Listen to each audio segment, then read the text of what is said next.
El viejo de la estación. Autor Mario Bannick.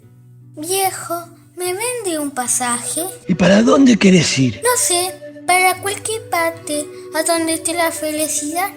El viejo, sentado en su silla de totora, con las manos apoyadas en las rodillas, miró hacia uno y otro lado del andén y dijo: En ninguna parte hay mucho que ver. El niño y el viejo repetían cada mañana este juego en la vieja estación de ferrocarriles.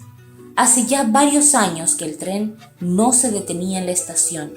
Los trenes que pasaban 1 o 2 veces por semana iban cargados con material desde el norte hasta el puerto de la zona central, pero no paraban como antes.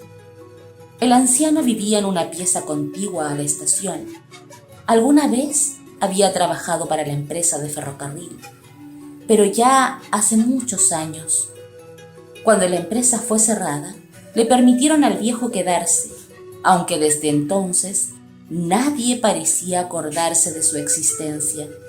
La última vez que vino alguien de la empresa fue hace 2 años, cuando un oficinista de Coquimbo bajó del tren y recorrió el recinto tomando nota de las existencias, o más bien de las inexistencias, ya que gran parte del material había gradualmente desaparecido en manos de la gente que se había llevado casi todo.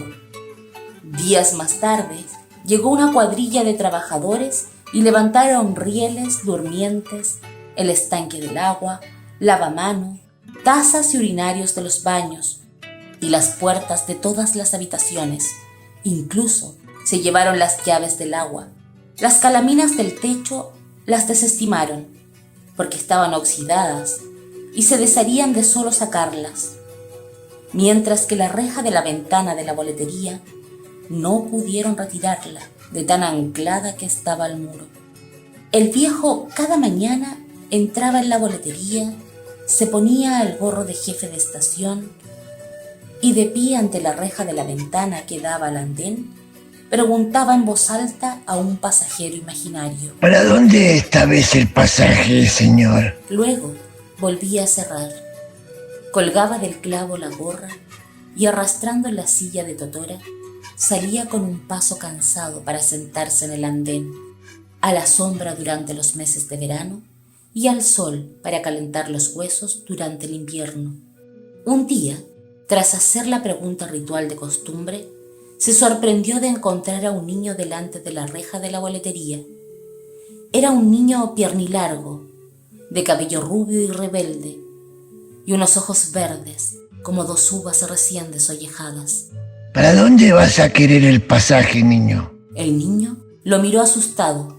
Parecía que en cualquier momento se pondría a llorar. Se encogió de hombros. No sé, para cualquier parte, a donde esté la felicidad. ¿Y para dónde queda eso? ¿Para el norte o para el sur? El niño volvió a encogerse de hombros. El viejo salió de la boletería y arrastró su silla buscando la sombra del andén. Se sentó apoyado en el respaldo en el muro, con las patas suspendidas en el aire. Miró al niño, quien lo había seguido. ¿Sabes? Una vez leí en alguna parte que la felicidad está donde tú quieres. Cuando tenía tu edad venía a la estación a mirar pasar los trenes. Los miraba a la distancia convencido que llevaban a un lugar maravilloso.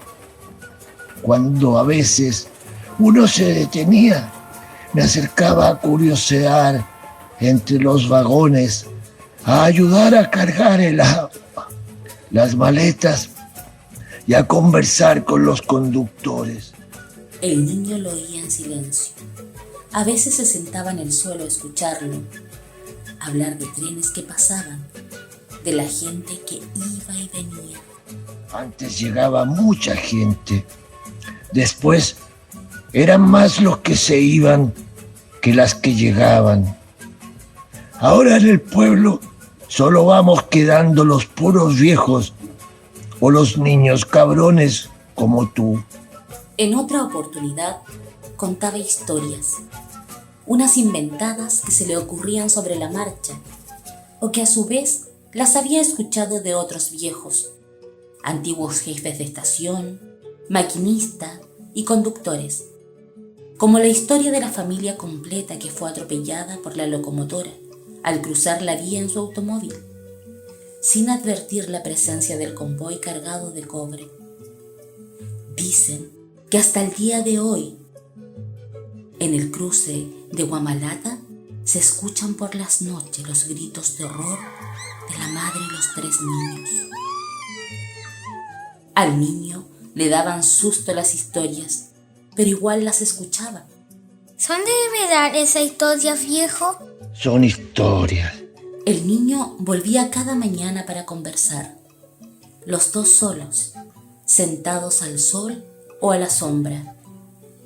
A la distancia, hacia el bajo, se veían las casas del pueblo, los huertos con paltas y perales. Más apartada, las torres de la iglesia, y hacia el norte, las aspas de un molino se movían perezosamente con el viento. El niño y el viejo conversaban. Ni siquiera sabían cómo se llamaban el uno y el otro. Solo eran viejo y el niño. A veces cuando el niño llegaba en las tardes, encontraba al viejo dormido en su silla de totora. El niño se sentaba en silencio a esperar hasta que éste despertara. Una vez, mientras el viejo dormía, una lágrima rodó por la comisura de su ojo.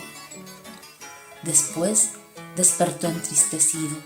¿Qué le pasa, viejo? ¿Por qué está llorando? El viejo demoró en responder. ¿Sabes? Soñaba que el tren pasaba de nuevo.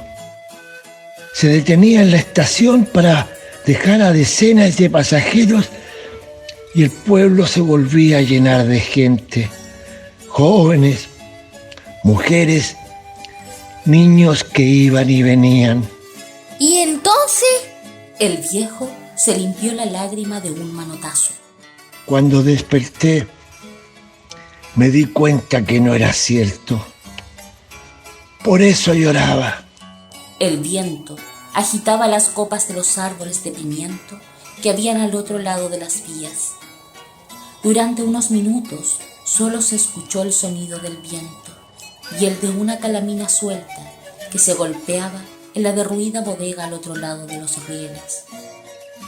La culpa de todo esto la tiene el puente fiscal. Desde que fue construido para vadear el río Guatalume, la gente prefería el transporte carretero para ir y venir de la ciudad. Así fue languideciendo el movimiento de los trenes, hasta agotarse por completo. La culpa de todo la tuvo el puente. El niño miró en silencio hacia el río, donde se veía un trozo de puente entre los sauces. Mi papá construyó el puente. El viejo lo sabía. El padre del niño había sido un joven capataz que llegó al pueblo con la empresa contratista encargada de los trabajos de construcción del puente. Un día de mucho calor, bajó al pueblo y entró en la fuente de soda. Pidió una Coca-Cola helada y la mesera, quien solo era una niña, al ver esos enormes ojos verdes en su rostro tan atractivo, se enamoró de inmediato. Él no se enamoró, pero la muchacha no estaba mal y estaba solo y lejos de la familia. Desde entonces bajaba al pueblo todos los fines de semana para visitarla. En enero, 9 meses después, nació el niño. Aunque no alcanzó a conocer a su madre, quien murió en el parto, tampoco pudo conocer a su padre, pues se había marchado 3 meses antes junto a la empresa para construir otros puentes sobre otros ríos, en otros lugares.